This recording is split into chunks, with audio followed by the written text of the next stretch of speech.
Hey guys, we're here again today. It's Monday the 8th to make some comments here on the channel today.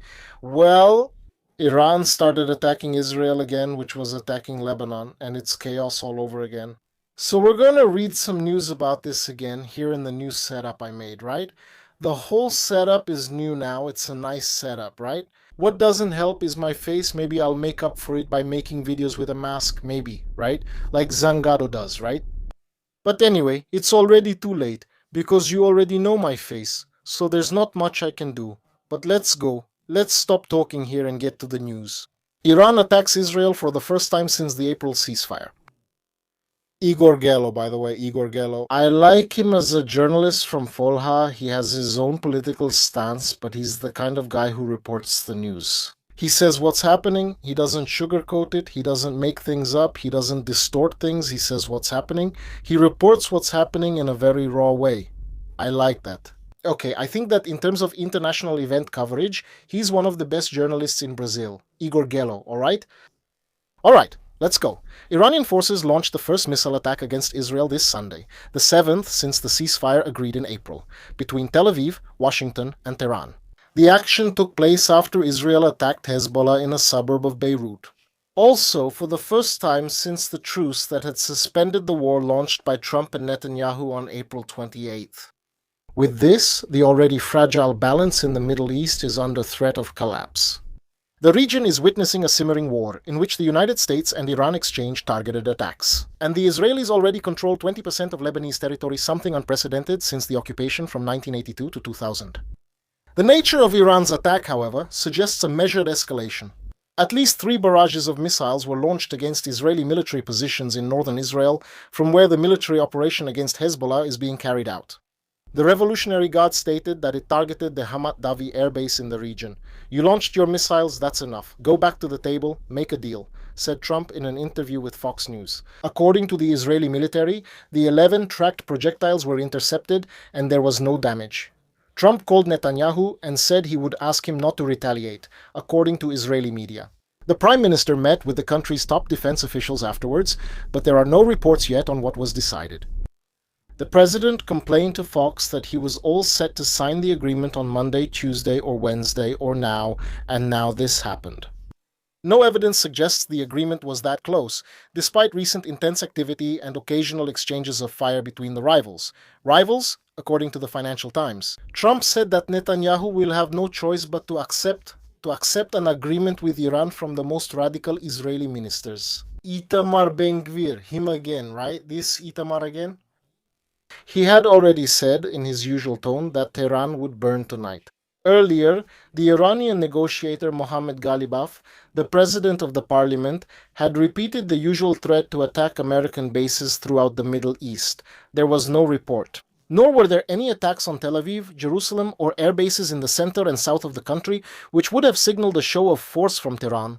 While trying to break the deadlock in negotiations with the United States, Trump is pushing them forward with the same willful approach the American president showed when he started the war. Supported by the Israeli Prime Minister, the Republican has repeatedly wavered over resuming attacks on Iran. But so far he hasn't managed to achieve his first goal with the pressure, which is to reopen the Strait of Hormuz. The route, which before the war handled 20% of the world's oil and liquefied natural gas trade, has been turned by Tehran into a strategic bargaining chip. In practice, the Iranians are managing to impose the toll they want for ships passing through the area. According to the agreement, which had been negotiated with the support of Arab countries, the strait would be reopened and the hostilities would come to an end. A 60-day period would then be used to negotiate the underlying reasons for discord, such as the fear that Iran's nuclear program could result in an atomic bomb. This was confirmed after the report leaked in the United States press. Afterwards, Netanyahu tried to say it was just a disagreement. Typical. And aware that Trump cannot do without his greatest ally in the Middle East. In the midst of such a tense situation, the Jewish state moved forward. Sunday's attacks, which triggered Iran's retaliation, were also the first since the ceasefire against a predominantly Shia region south of Beirut, which is densely populated. According to the Israeli Defense Forces, the action was in response to rocket launches against northern Israel. Other than that, it's a daily routine. Since the ceasefire, the Israelis have counted more than 3,500 projectiles fired on that front. In addition, the Tel Aviv military continues its operations in southern Lebanon, which have gone beyond the usual Litani River barrier, which has always served as the border for the buffer zone between their forces and Hezbollah's in previous peace agreement attempts. This Sunday, Israel issued an evacuation alert for residents under fire in the southern neighbor. On another front of the conflict in the Middle East, Israeli military attacks in the Gaza Strip killed at least 9 people and left another 20 injured. The bombing hit a police station controlled by Hamas next to a large tent camp sheltering displaced families in Khan Yunis in the south of the territory. Well, here he's going to get into the Hamas issue, which is of great interest to us, since the topic is already moving away from the geopolitical scope, right? But anyway, yeah, what's happening? What's going on right now? What a lot of people haven't noticed is that we're having a major power struggle inside the United States. Okay, why? Another piece of news also came out where the Pentagon accused Israel of being the largest foreign intelligence presence in the United States, labeling them as a threat to the United States. In terms of intelligence gathering, this is interesting because Israel is in fact the largest foreign intelligence presence inside the United States. No one spies on the United States as much as Israel does. This is a very controversial topic within the United States, but it's interesting that the Pentagon now, this was something that had been known for a long time, but it's interesting that the Pentagon is now coming out publicly to make this a matter of concern for the United States, because until then this situation was always overlooked. And what's happening right now, okay? It's that within the United States, we have two very powerful forces fighting each other regarding the United States position. With Israel on one side, we have the pro-Israel group wanting the United States to go all out to defend Israel. Obviously, this group is either sponsored by Israel or blackmailed. Who knows, but they're pro-Israel, and we have another group that wants to say goodbye to Israel. We need to focus on other areas of our interest. In other words, as I've said many times, Latin America, the Pacific, and the Arctic region are the three classic geopolitical priorities of the United States. And these forces are moving, and in the middle of all this, okay, a bill was passed in the American Congress, which is very interesting. In Brazil, I haven't seen anyone mention this. Maybe a channel covered it, but I don't follow them anymore. I haven't seen it in the press either. And over there in the United States, it's being widely publicized that it's an increase in military cooperation between the United States and Israel, which will involve the exchange of military equipment, intelligence sharing, and technology transfer, on a much higher level than what already exists, okay? It's such a deep level of cooperation that many say it's practically a merger of the armed forces. And it passed as a bill. Despite the fierce opposition, especially from the anti-Israel faction, it's not exactly clear what Trump's position is. If he's in this pro-Israel faction, if he's in the faction trying to sideline Israel, and this faction, let's say, trying to distance itself from Israel. As for the technocrats, it's not so black and white either, not all of them, because we have a group of pro-Israel technocrats. It's also very unclear, it's very confusing, but what matters is that we have these two factions. And by the way, anyone who knows the history of the United States knows that historically, the United States has always revolved around factional power struggles. And sometimes it gets to the point where you don't really know who's in charge in the United States. That's nothing new. Let me make my face bigger here so we can have a nice chat, right? So, like I said, that's nothing new because you have several groups that have political and economic influence, and sometimes they come together. Then later they split up and influence the American government. Or rather, the president, or at another time the Senate, and then Congress, and then it goes back to the president and they break apart. It's very chaotic, okay? It's very difficult. And that's nothing new. Like I said, during the war, the missile crisis in 50 and 52, that was a problem for the Soviets because the Soviets didn't know who was in command. They didn't know exactly who was making the decisions in Washington, whether it was Kennedy himself or some other military official. Hardliners wanting to invade Cuba, which would trigger a nuclear war, or maybe some other general who didn't want to invade Cuba, right? So, the Soviets had this problem, and this problem is a constant in American politics. This chaos is a common thing in the American government, and that's what we're seeing now, okay? Regarding this bill, I'll briefly go over the draft I put together here that is basically the provision, Section 224 of the NDAA 2026, which was approved by the United States House Armed Services Committee. It's not a complete merger of the armies, okay? Just to make that clear, but it's a huge increase. It would be the biggest increase in military intelligence and technology cooperation by the United States ever, okay? That's why it's very controversial. It's not just because it's with Israel, which is outside the United States' geopolitical orbit and interests, but because it's the biggest one ever. And Americans have a tradition since George Washington of not tying themselves up in this kind of situation by law, which could force the United States to get into a war they don't want to enter, right? The United States is clever in that sense, right? And let's be honest, they're right, aren't they? It's in their interest. But basically, this appoints an executive agent at the Pentagon to coordinate military cooperation with Israel on a deeper level. Look at the scale of it. Look at what this is. Strengthening operational ties, sharing technology and intelligence, as I said, and many people are saying this is almost treason. Passing this law is treason. It would be a case of direct aggression against American sovereignty, okay?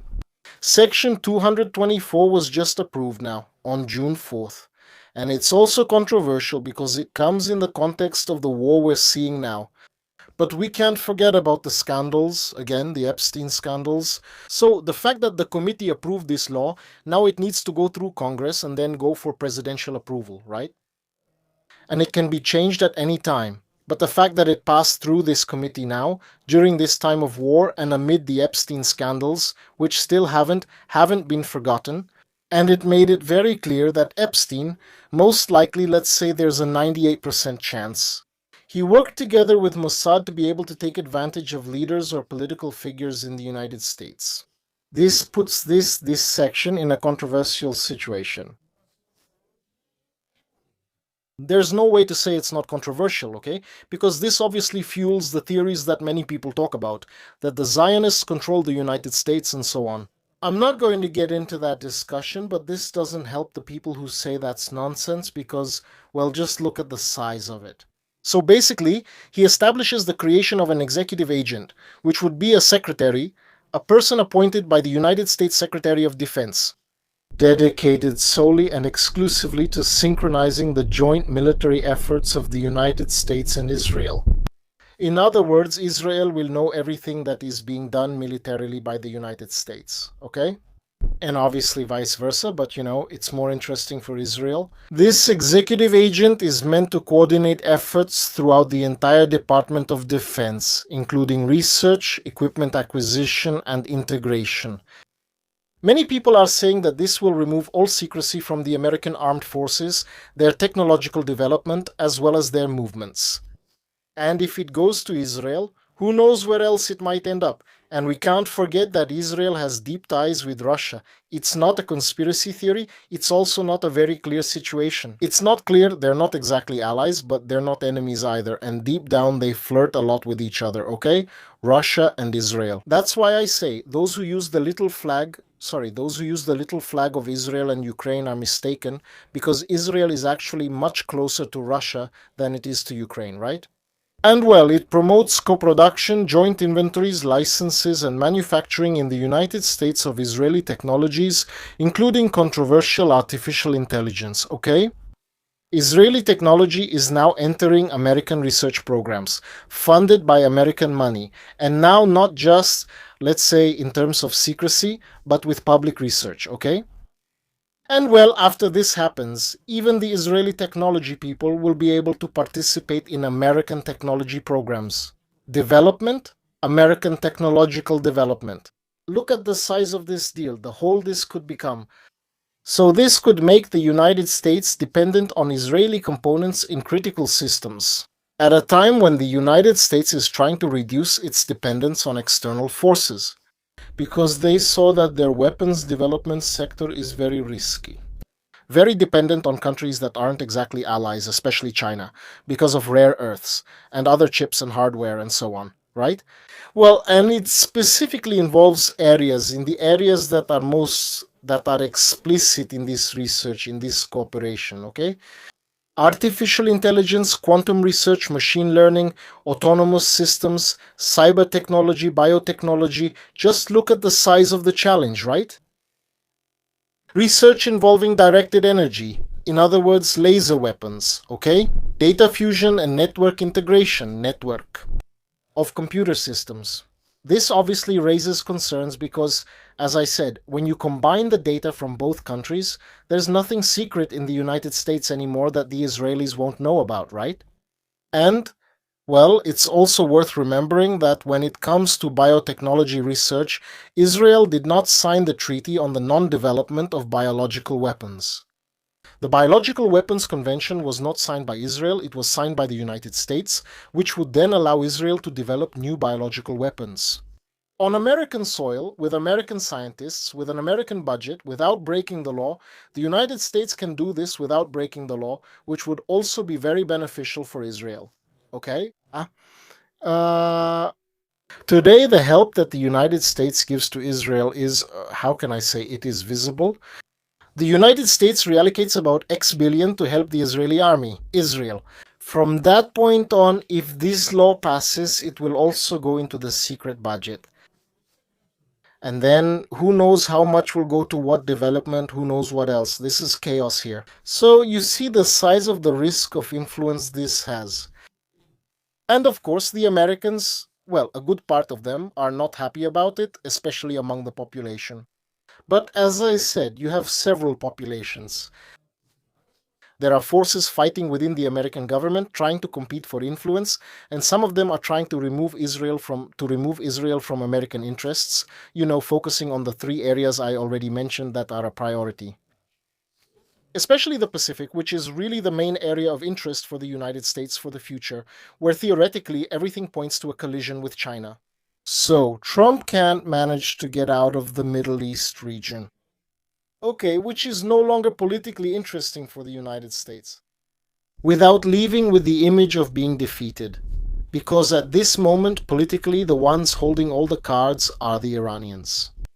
I've seen people saying that the Iranian leadership was completely wiped out, that the Iranians are finished, that they're desperate. Man, again, you see, and of course, these are channels here from Brazil, right? And also American ones. And that's what I've said several times already. The Americas as a whole, from Canada all the way down to the tip of Chile, don't understand Eurasia. Afro-Eurasia to be more precise, right? Not just Eurasia, but Afro-Eurasia they don't understand. So in the minds of Americans, and when I say Americans, I include us Brazilians, Mexicans, Chileans, Argentinians, Bolivians, and so on, they can't grasp the concept of civilizational conflict. So they think you win a war by neutralizing leadership or by bombing and killing, and they think it's like a sports competition, right? Whoever kills more wins. And then you have what happened in recent years, where the West even wins militarily, but in the long run or even in the medium term, sometimes it is defeated politically and economically. So, it's anthropological, geopolitical, and historical illiteracy on the part of us Americans who still don't understand the civilizational framework, and that's what's happening there with Iran, right? The advantage for Iran there is that the Iranians are seeing this as a civilizational dispute, a struggle for their existence. They can kill as many ayatollahs and military leaders as they want. It won't change Iran's stance. And right now they are managing to impose their will over the Strait of Hormuz. Period. There's nothing to discuss. And it's worth remembering the United States is there looking at Cuba, where they want to flex their strong muscles to get some kind of victory. They need to show some victory, but they can't leave the Hormuz region because of the Iranians. So it's a tense situation, it's a controversial situation. The Iranians are actually enjoying it, even though, from a military standpoint, they've taken a beating, but it's not enough of a beating to make them lose the war. That's the point. And they know that the United States will not invade Iran by land, which would be the only way to have regime change, right? Where they could change the regime.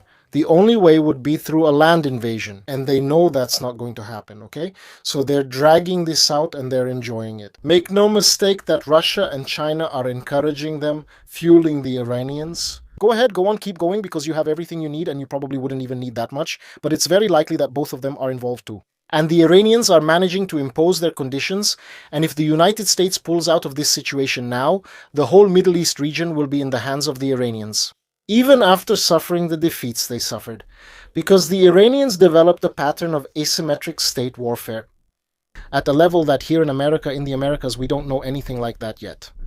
Okay?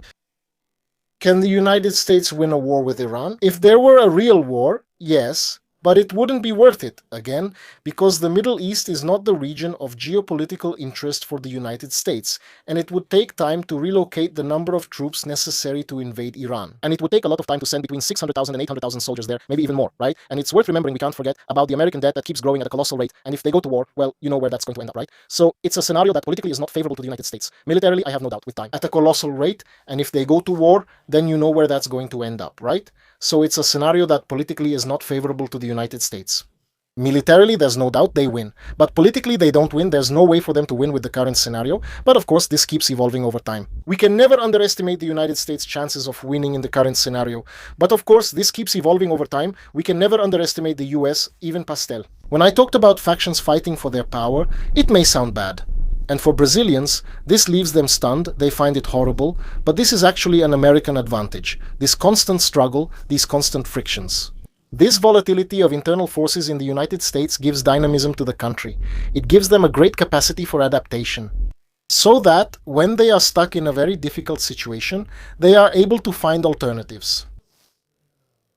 They find alternative solutions much more easily than countries that are less dynamic and more centralized, like Russia, for example. So, don't underestimate the United States. Let's see what happens. But the important thing is that we need to pay attention in the coming months. It's about whether this law will pass, because that will have a huge impact on the future of the United States. All right? Thank you all, I hope you enjoyed it, share the video, and if you like this channel, become a member. This channel only exists thanks to the members. Without the members, there is no Geopolitica Mundial. Unfortunately, the channel's monetization is very low, so the members carry this channel on their backs. And, in exchange for becoming a member, you'll get access to exclusive series, exclusive geopolitics courses, and exclusive live streams. As for me, it's been a while since I've done a live stream, but I'll do one soon because I was in the middle of the mess moving and all right. But in exchange for helping keep the channel alive, you still get access to this exclusive content, alright guys? Thank you very much, take care, and see you in the next video.